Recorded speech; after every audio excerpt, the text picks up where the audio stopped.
Bonjour. À l'occasion des rendez-vous de la philosophie organisés par les Instituts français du Maroc, cet épisode de Poser est tourné en vidéo. Ce sera en quelque sorte la preuve par l'image que les philosophes ont un corps et une âme, eux aussi. Avec nous, Séverine Kodjo-Granvaux, philosophe, chercheuse à l'Université Paris 8 et responsable du laboratoire Économie du vivant à la fabrique de Sousa, au Cameroun. Elle a notamment publié Philosophies africaines, au pluriel, chez Présence africaine, en 2013. Et Mathieu Duperex, chercheur au laboratoire INAMA, investigation sur l'histoire et l'actualité des mutations architecturales, et maître de conférences à l'École nationale d'architecture de Marseille. Voilà, donc notre épisode s'inscrit dans la série Penser depuis l'Afrique. Donc on va décerner à Marseille le titre honoraire de ville africaine. Ça lui va bien. Je pense aussi. Alors, le rapport de l'homme à la nature est typiquement le genre de choses qui peuvent paraître évidentes et naturelles. Un sujet qui irait de soi. Pourtant, devant l'aggravation de la crise écologique, certains se sont reposé la question. Alors, notre épisode 6, notre 6e épisode, s'intitulait « Qu'est-ce que l'anthropocène ?» Donc, à cette occasion, Hanan Essaidi et Dominique Bourg nous ont expliqué que nous étions entrés dans un âge géologique où l'action de l'espèce humaine modifie son environnement. Donc il y a un débat sur la date du début de l'Anthropocène. Pour certains, ce serait les années 1950, avec les effets mesurables de la société industrielle et de la bombe atomique d'ailleurs. Pour d'autres, ça serait au cours du XVIe siècle, avec la pensée, alors disons cartésienne pour faire vite, qui définit la nature comme une étendue inerte à notre disposition. Alors, hors d'Europe, ou auparavant, d'ailleurs même en Europe, cette vision, pourtant, elle n'était pas naturelle et il y avait d'autres choses. Donc, il y a récemment l'anthropologue Philippe Descola, qui est célèbre pour avoir proposé que finalement, peut-être que la nature, ça n'existe pas. Donc, parce qu'il était dans la forêt amazonienne et puis il a découvert en faisant son terrain que le paysage amazonien avait été modifié par les gens qui vivaient dans la forêt amazonienne. Donc, il n'y a pas de forêt vierge. Donc, il allait un peu plus loin, la forêt n'étant pas vierge. Il n'y a pas de nature, une nature qui existe. Donc, la nature existe-t-elle? On va se poser la question ensemble. Et puis, comme l'Amazone, c'est quand même assez loin de chez nous, même si le sable du Sahara nourrit la forêt amazonienne par le vent qui emmène les sédiments là-bas. Je voudrais interroger nos invités sur la façon dont a pu être ou est encore envisagé ce rapport entre l'homme, son environnement, le cosmos, quel serait le bon terme, et évidemment sur un sujet plutôt africain. Je pense que là, quelles sont les ressources intellectuelles africaines pour peut-être repenser notre rapport à ce qui nous entoure, puisque ça devient de plus en plus mystérieux, ce qui nous entoure. Et je pense notamment au fait que chez Avicenne, comme chez Aristote, il y avait quand même l'idée que chaque sphère planétaire était littéralement animée, c'est-à-dire que les planètes ont une âme, et puis elles ont aussi un intellect ou un ange, suivant les auteurs, donc et que donc les corps célestes sont des corps au même sens que nous avons des corps, et font partie du vivant, ce qui est déjà un tout autre cosmos que celui de la mine extractive. Donc, quelles sont les ressources intellectuelles qui vont nous aider à penser ça? Est-ce qu'on peut revenir à ça ou pas? Est-ce que ça peut nous aider à sortir de la crise que nous vivons? C'est un peu les questions qu'on va aborder.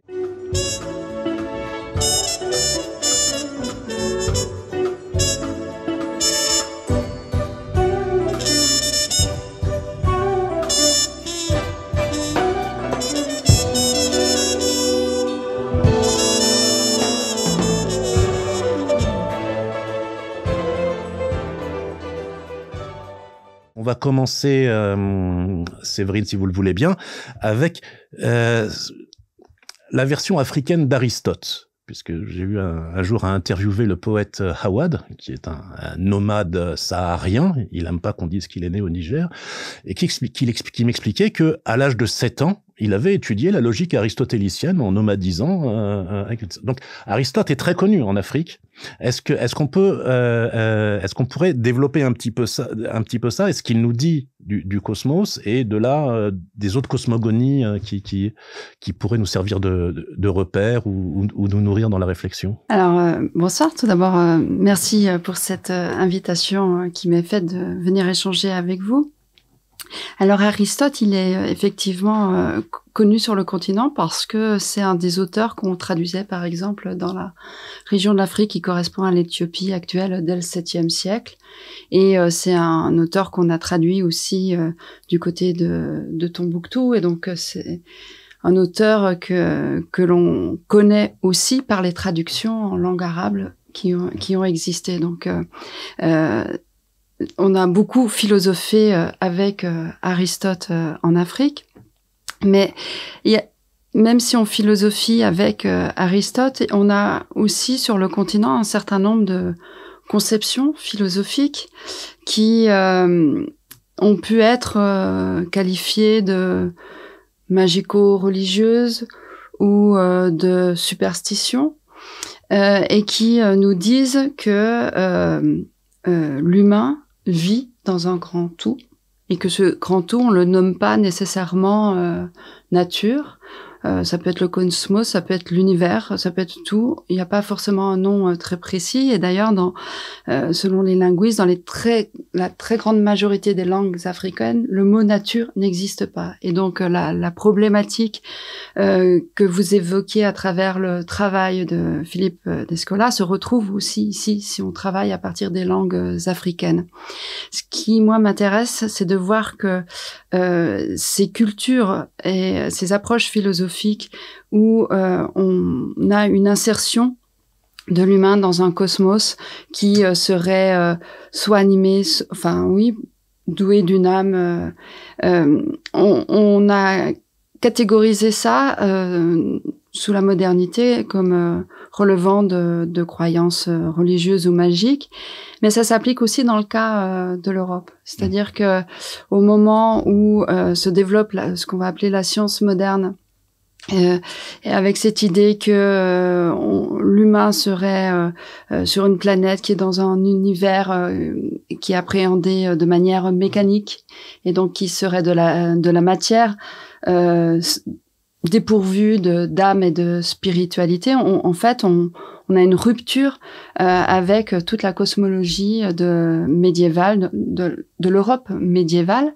Et avant Descola, il y a un travail extrêmement important qui a été fait par Caroline Merchant, qui a publié un livre qui s'appelle The Death of Nature, où elle montre que cette révolution en fait moderne de séparation nature et culture, c'est aussi une révolution cosmologique parce que en fait elle dit que la révolution galiléo-cartésienne, la découverte de l'héliocentrisme va provoquer une espèce de, je sais pas si on pourrait dire de choc, mais en tout cas va complètement bouleverser la manière d'appréhender le rapport de l'humain avec le reste de l'univers, et qu'en fait on va rompre avec des pratiques qu'on peut qualifier comme magiques avec l'univers. Et on veut justement, au nom de la science et du progrès scientifique, avoir un rapport qui est davantage extérieur à cet univers, et on veut en déduire toutes les règles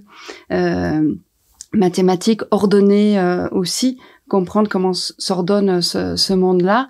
Et ce que je trouve intéressant, c'est que à ce moment-là, en fait, elle montre très bien comment les philosophes, notamment, vont pour que le progrès puisse avoir lieu, pour que la science puisse se développer, refuser les autres pratiques, les autres relations avec la nature, et notamment les relations que les femmes sont censées entretenir avec la nature, et ça s'accompagne de ce qu'on va appeler l'inquisition contre les sorcières et les chasses aux sorcières. Et donc cette révolution scientifique, elle s'accompagne du meurtre de centaines de milliers de femmes en Europe, et elle montre comment il y a des phrases extrêmement violentes chez des philosophes comme Francis Bacon qui appellent au meurtre des femmes, des sorcières qui ont gardé un lien organique avec la nature et avec le cosmos et avec les planètes et donc avec tout cet univers et qu'elles empêcheraient le progrès de la science. Et la raison, alors la raison encore théologique en Europe, puisque c'est l'Inquisition qui commence ça. Et alors Mathieu, pour vous, la nature existe-t-elle ou comment, puisque vous faites beaucoup de terrain, en tout cas, donc vous avez vu le delta du Mississippi, vous avez vu Marseille, vous avez vu Bouskoura, qu'est-ce que vous avez vu de la nature? Bon, avec un certain nombre d'autres personnes, je pense que la nature, le mot nature a encore un intérêt en tant que nous la défendons. C'est-à-dire, il y a un intérêt défensif, en fait, dans les luttes, encore, à évoquer quelque chose comme la nature.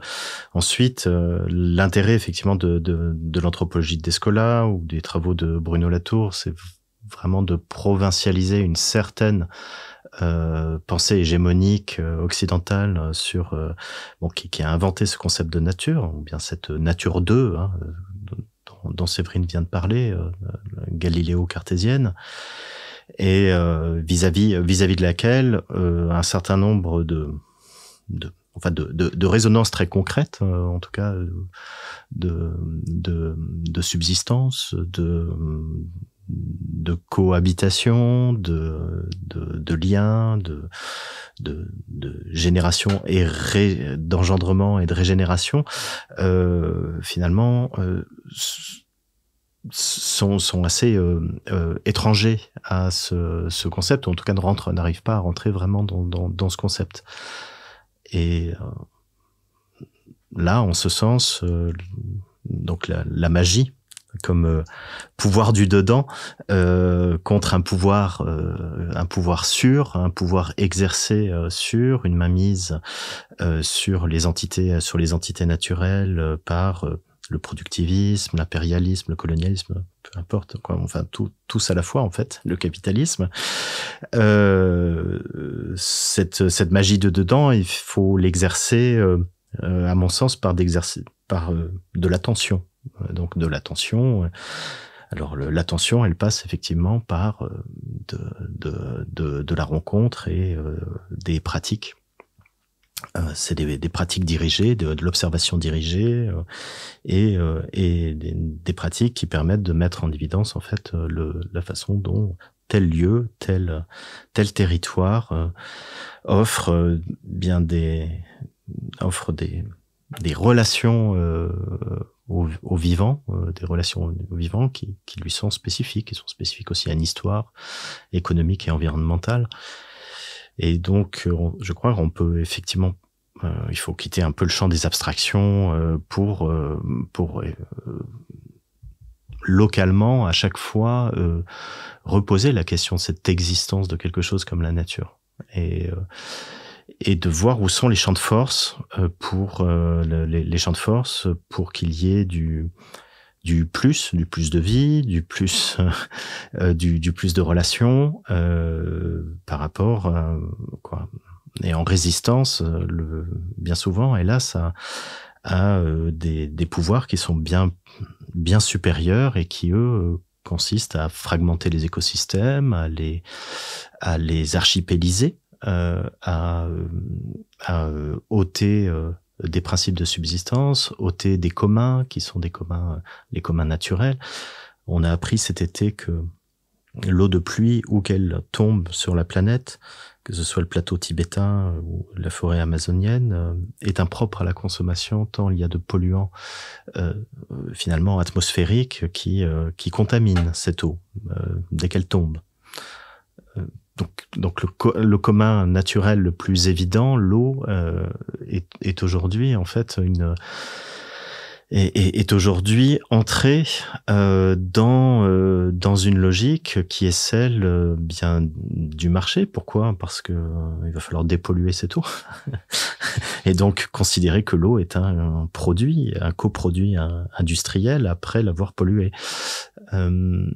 Donc c'est contre ces boucles qui sont des cercles magiques, des cercles d'ensorcellement qui eux sont très négatifs, qu'il faut pouvoir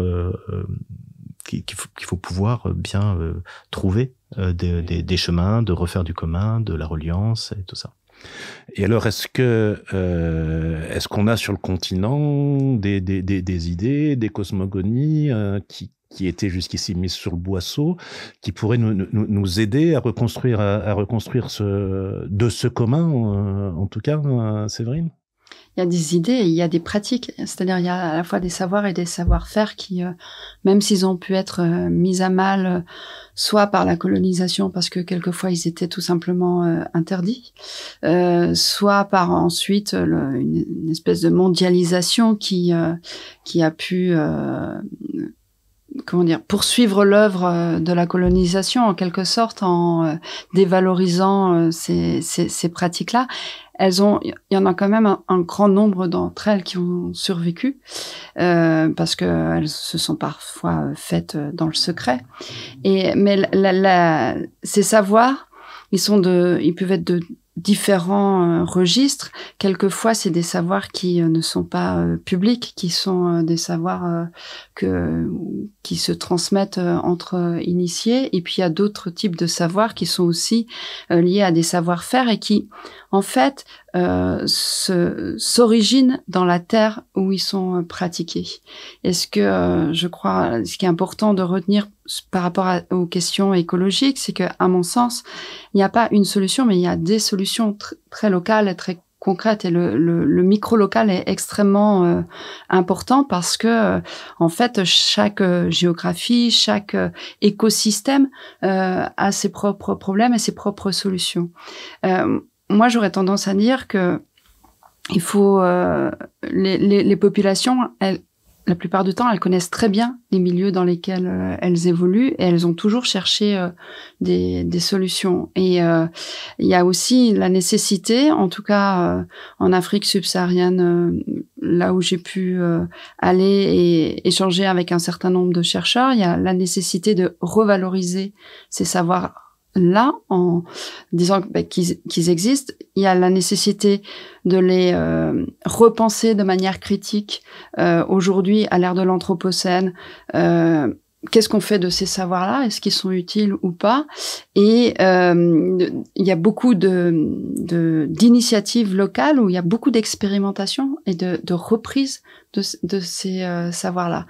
Il y a une tradition, des traditions de l'agroforesterie ou d'agroécologie qui se font de manière j'allais dire naturelle, mais qui en fait sont là, et le vocabulaire d'agroécologie n'existe peut-être pas, n'est pas utilisé par les populations, mais il y a des pratiques. Donc c'est ça qui est intéressant, c'est aussi parfois de se refaire confiance et de savoir qu'on détient les clés, détient les solutions dans nos propres cultures. Dans nos propres cultures et dans nos propres terroirs, parce que ces terroirs ont engendré un certain nombre de pratiques qui dépendent vraiment des écosystèmes. Mathieu, il y a un terme sur lequel je m'interroge de temps en temps, je vois bien comment c'est utilisé, mais j'entends parler souvent d'ensauvagement de zones ou de régions. Mais comment est-ce que je dois entendre ce mot sauvage? Est-ce que c'est au sens de Gérald Darmanin, par exemple, qui dénonce l'ensauvagement? Parce que le terme, est-ce qu'il y a des choses qui ont été dites, qui ont été pensées? Moi, le terme m'intrigue. L'usage du terme m'intrigue. Oui, là, ça désigne il y a plusieurs courants qui sont un petit peu issus du débat qui est un débat très américain à la base, sur la wilderness, donc la nature sauvage, et puis la distinction entre wildness et wilderness. Donc, mais on va pas entrer dans ces débats-là, mais il y a effectivement, certains plaident pour un réensauvagement actif de certains territoires. Par exemple, laisser des portions de forêt en libre évolution et laisser faire et voir ce que ça peut produire en termes de réactivation en fait d'un ensemble de liens interespèces qui étaient en chute libre face à ce qui nous menace, qui est une 6e extinction. Et parce qu'on parle beaucoup de réchauffement climatique, mais on parle aussi de la 6e extinction qui est sans doute en cours. Et laquelle aussi est une œuvre de déliaison mais à bas bruit, en silence. Donc le réensauvagement serait donner des plages, des aires, des territoires à des relations interspécifiques qui se passeraient cette fois-ci sans l'homme.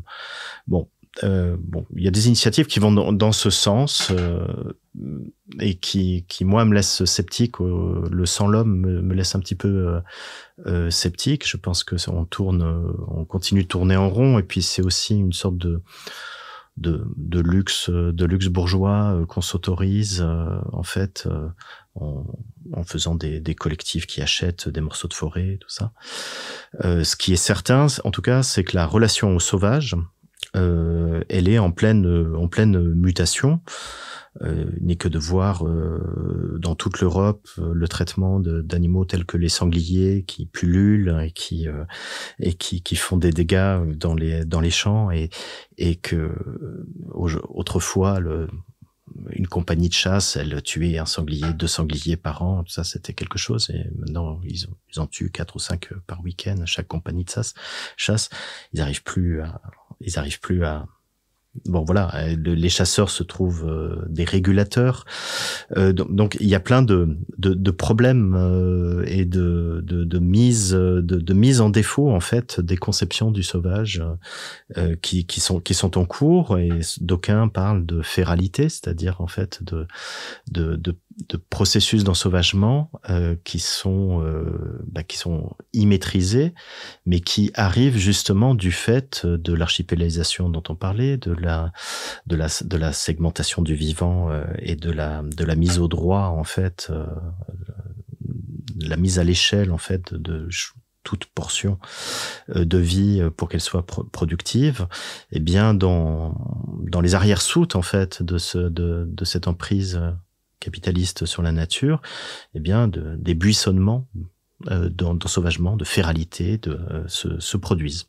Alors, et ils sont pas forcément désirables. L'anthropocène s'appelle aussi plantatiocène, parce que en fait c'est un âge de la plantation, de la monoculture.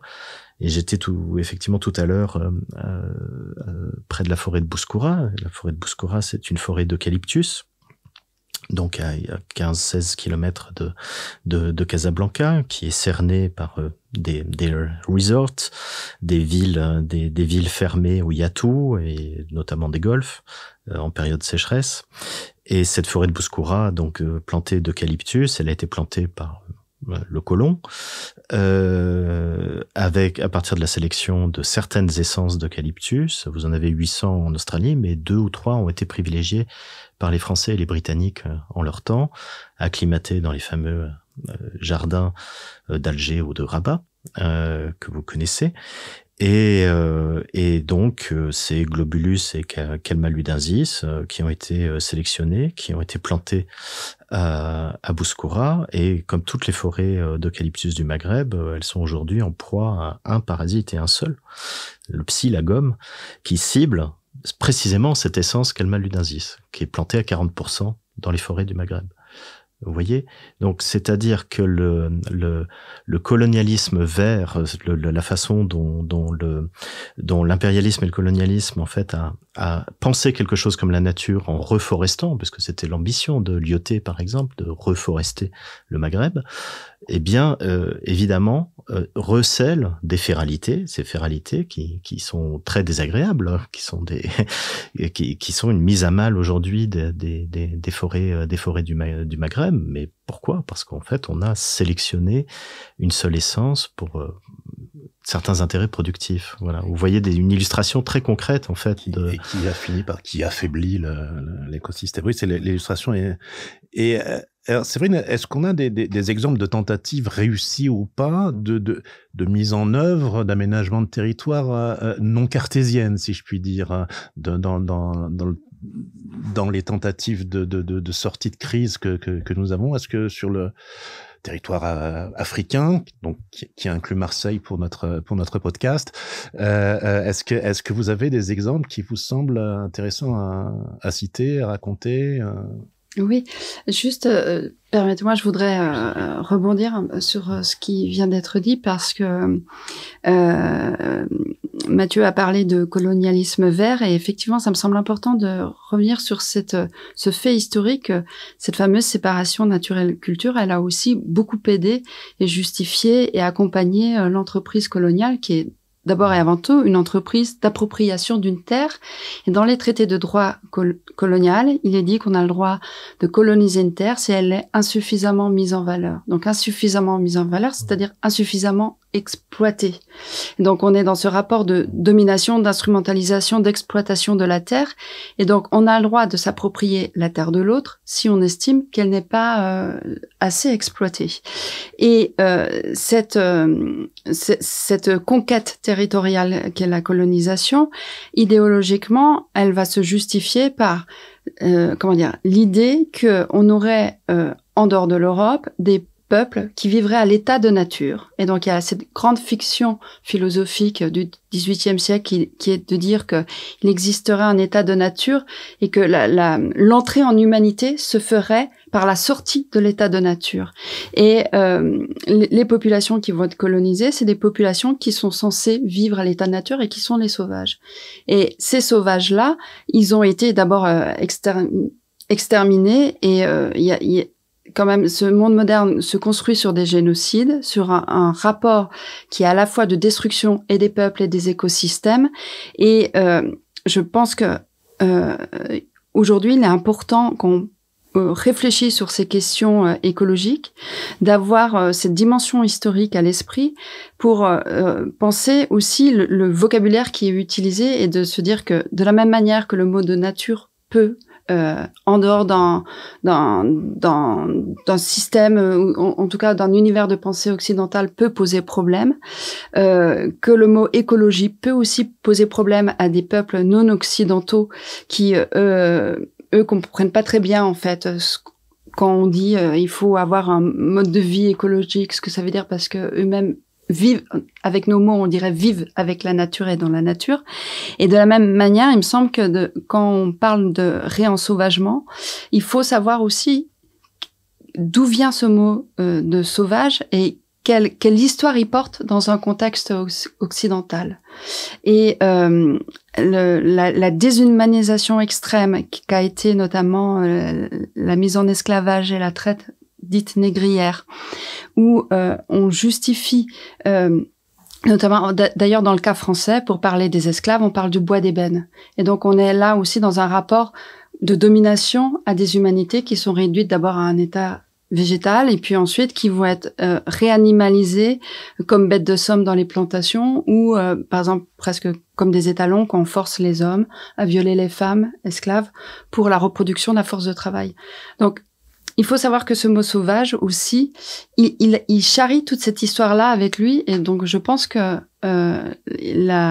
pour moi, la question écologique, elle peut pas se désolidariser des questions sociales et des questions postcoloniales et ou décoloniales, enfin, en fonction de là où on se situe. Mais que l'histoire coloniale aussi, elle est extrêmement liée à l'histoire des problématiques écologiques. Je vais répondre quand même à votre question. Je sais que il y a par exemple un cas au Burkina Faso d'un monsieur qui s'appelle Yacouba Sawadogo qui a réactualisé une méthode traditionnelle qui s'appelle le zaï pour faire des plantations. Alors je connais pas très bien la technique, mais de travailler la terre pour que en fait elle recueille l'eau des pluies et elle arrive à la garder le plus longtemps possible. Et en fait, il a réussi à limiter l'avancée du désert désert. Alors c'est pas toujours des solutions miracles, mais en tout cas ces solutions, elles ont le mérite d'exister, et localement elles ont des effets et des conséquences extrêmement positives.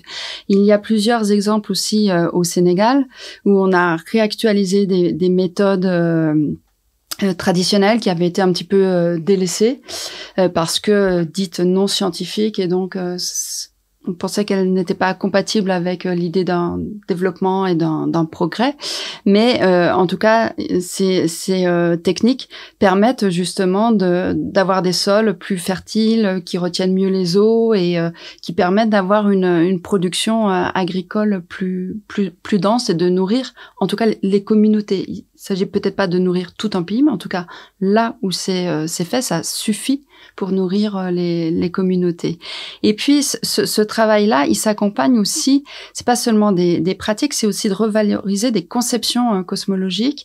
La FAO, qui est un organisme lié aux grandes institutions, et qu'on mettrait peut-être plutôt du côté de la science, et en tout cas qui a une approche plus occidentale. C'est un organisme onusien, si je me trompe. Qui dépend de l'ONU, tout à fait, qui a remarqué que il y a une étude qui a été faite pour accompagner des peuples peuls nomades qui sont dans pastoralisme, et qui, là où, d'un point de vue scientifique, on aurait tendance à dire qu'il y a 2 saisons, la saison sèche et la saison des pluies, dans leur propre langue, ont 5 mots, en fait, pour désigner les saisons. Donc, il y a 5 conceptions des saisons, là où nous, on en a que 2. Et en fait, c'est en fonction de ces 5 appréhension, ces populations se déplacent, vont à tel endroit ou à tel autre, font telle chose ou telle autre. Et la FAO s'est rendu compte que si, en fait, elle prenait en considération les conceptions populaires, les savoirs traditionnels, en fait, ces populations devenaient beaucoup plus résilientes au changement climatique. Et donc, il y a tout un travail qui est fait aussi pour revaloriser ces lectures, en fait, du monde. Merci beaucoup. Alors Mathieu, une dernière question, c'est ce qui m'a fait penser à ça, c'est un ouvrage récent de Mohamed Tozi et Béatrice Ibou qui s'appelle « Tisser le temps politique au Maroc », donc il n'y a pas grand-chose à voir avec notre sujet, mais il souligne une chose que j'ai trouvée intéressante, c'est que les sultans de la période coloniale privilégier la gestion des hommes. C'était la connaissance des hommes et leur utilisation, donc dans un sens et dans l'autre, qui faisait le pouvoir du sultan et plus que le territoire. Alors, ils expliquent bien qu'il y avait quand même des endroits du Maroc où il y avait une gestion du territoire au sens où on l'entend aujourd'hui, donc plus proche de l'État-nation. Mais aménager le territoire, et donc, au sens de l'exploiter, c'est quand même la mission de base qu'on demande à l'État moderne, à l'État-nation. C'est-à-dire qu'il n'y a pas d'État. L'État, c'est le territoire, c'est l'administration du territoire. Ça fait d'ailleurs malheureusement l'actualité en Europe de l'Est. Mais comment est-ce qu'on peut concilier des exigences qui peuvent être contradictoires entre l'exigence donc d'aménager le territoire, puisque c'est ça qui est la preuve de la souveraineté d'un État. C'est ce qu'on lui demande, en tout cas depuis la Révolution et l'État-nation, et les problèmes de durabilité et de survie de l'humanité dans un monde où l'extraction est devenue complètement folle, puisque si la pluie est contaminée, on a quand même un problème. C'est censé, dans les grands mythes, et a priori les mythes c'est mythique du bassin méditerranéen, la pluie c'est la source de la vie. Oui, tout à fait. Bon, en fait, là aussi, c'est des conceptions qui datent pas d'hier, même dans le Lévitique, quand le peuple de Lévi est chassé par Yahvé dit et vous laisserez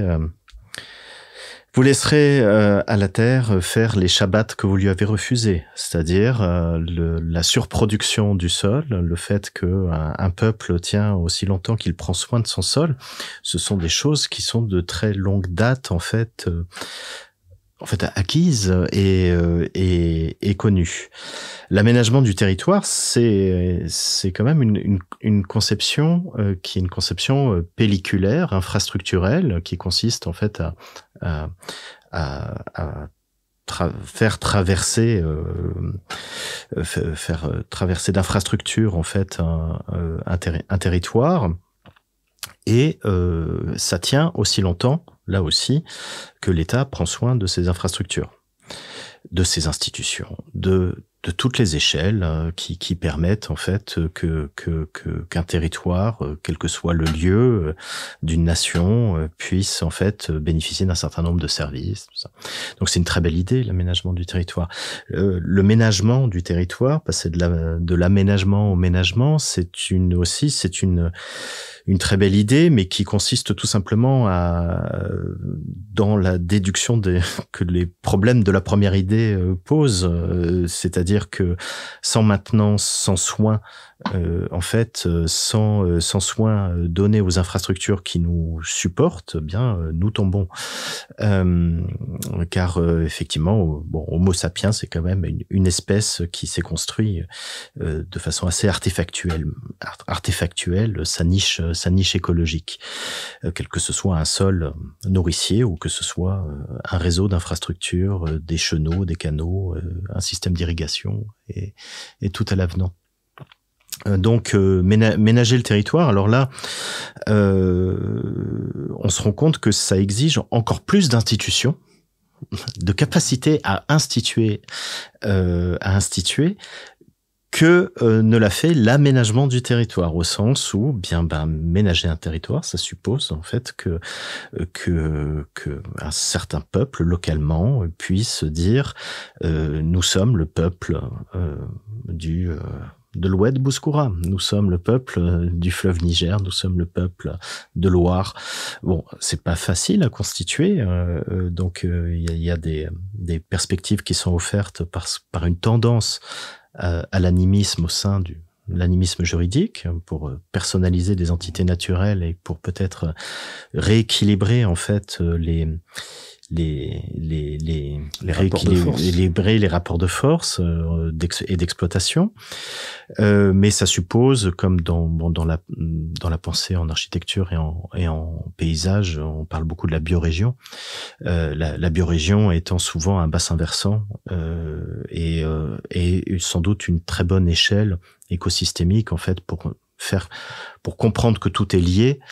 Mais il faut trouver des institutions de cette biorégion pour la soigner, pour faire que localement, effectivement, des principes de subsistance se mettent en place, des communs. Donc il y a beaucoup en fait à instituer, beaucoup de parlements, y compris des parlements des choses, des parlements des êtres non humains, des parlements du vivant, à instituer. Donc en fait c'est un plus. Ménager, c'est un plus d'institutions, c'est un plus de liens, c'est un plus de politique, et c'est pas un moins par rapport en fait à l'aménagement. Merci beaucoup. C'était Poser, c'était Mathieu Dupéré et Séverine Codjo-Granvaux qui ont accepté de répondre à nos questions. Merci enfin à toute l'équipe de production, Jihan Lahirizi, Hamad Skali et Lumna El-Machi. Vous pouvez vous abonner gratuitement à ce podcast sur les plateformes d'Apple Podcast, Google Podcast, Deezer et Spotify, ou l'écouter ou le voir sur les sites telquel.ma de l'AUF et d'Economia.